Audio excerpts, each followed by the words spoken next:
Le grand défi dans la lutte contre le paludisme, qui est un défi pas seulement pour le Sénégal, mais pour tous les pays du monde, c'est la résistance des insecticides et des médicaments,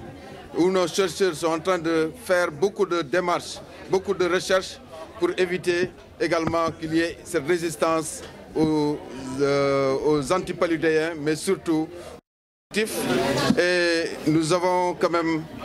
beaucoup de défis dans ce sens. Je l'ai dit tantôt sur l'appropriation. C'est donc à travers les collectivités territoriales. Vous vous rappelez, l'année dernière, nous avions lancé le pacte, c'est-à-dire le paludisme attaqué à l'échelle des communautés pour des territoires émergents, pour que dans chaque collectivité territoriale, que les gens s'approprient de la lutte, pour que demain, qu'on sache que ce combat a été le combat de tous les jours et de tout le monde. Et également, je ne pourrais terminer également sans remercier les forces armées, le ministère de l'Éducation qui sont à nos côtés, mais tous les autres secteurs qui nous accompagnent, parce que toutes les moustiquaires ont été mises aussi, ce qui démontre l'approche multisectorielle pour être à bout de ce paludisme. Oui, nous avons jugé nécessaire de synchroniser la Gambie, mais cette synchronisation n'est pas une activité isolée. Nous avons un mémorandum d'entente avec nos partenaires gambiens, avec nos collègues gambiens. Et ça, c'est suite à l'orientation qui a été donnée par le chef de l'État lors du conseil interministériel demandant à tous les ministères de se rapprocher davantage de leurs collègues de la Gambie. Mais c'est dans ce sens que le ministre Abdoulaye Diouf Sarr nous a instruit de signer un mémorandum d'entente parce qu'on ne peut pas éliminer le paludisme au Sénégal sans pour autant que la Gambie le fasse en même temps. Raison pour laquelle nous avons jugé nécessaire de mener ces activités conjointes de lutte contre le paludisme, parmi lesquelles la grande distribution de masse qui est prévu le 5 mai pour le lancement à la frontière avec la Gambie. Mais le recensement va démarrer à partir du 22 mai du 26 mai jusqu'au 30 mai. Et la distribution va démarrer à partir du 22 mai jusqu'au... ci réew mi mu nekk objectif boo xam ne objectif mondial la mais loolu boo ko seetloo jumtuwaay yëpp li nga xam ne mooy tax nit mun a mucc ci sibiru Sénégal am na ko. partenaires yaa ngi ñuy jàppale état bi am na engagement bi waaye li gën a am solo mooy jumtuwaay yooyu état bi di jël di ko mettre à la disposition de la population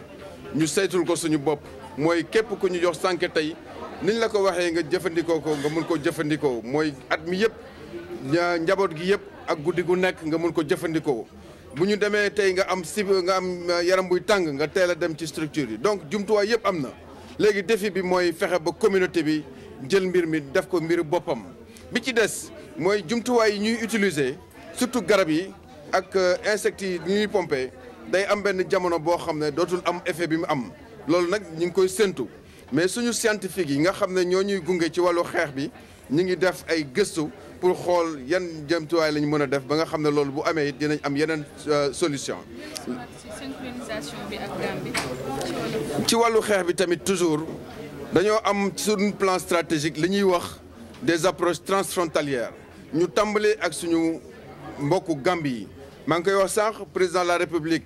am na benn conseil interministériel boo xam ne moom moo ko présidé woon joxe ay directives pour que service yëpp fexe ba lëkkaloo ak suñu naataangoo Gambie yi ministre de la santé jox ñu ndigal nañu ci sànn boobu da ngeen fexe ba wàllu xeex sibiru bi ngeen lëkkaloo ci ak waa Gambie lëkkaloo boobu nag li ñu koy tàmbalee mooy séddalandoo ay sànke li tax ñu koy defandoo ak waa Gambie ci séddale bi mooy que ne ñaari dëkk yi doo demee ci frontière bi dafa am kër yoo xam ne doo xam sax ndax Gambie la bokk wala Sénégal ba tax na ñu bëggoon ñun ñëpp ñu boolandoo tàmbalandoo liggéey bi defandoo ko ensemble pour que ñu mun ko ñu bañ a bàyyi benn village boo xam ne mi ngi ci frontière bi loolu moo tax ñu bokk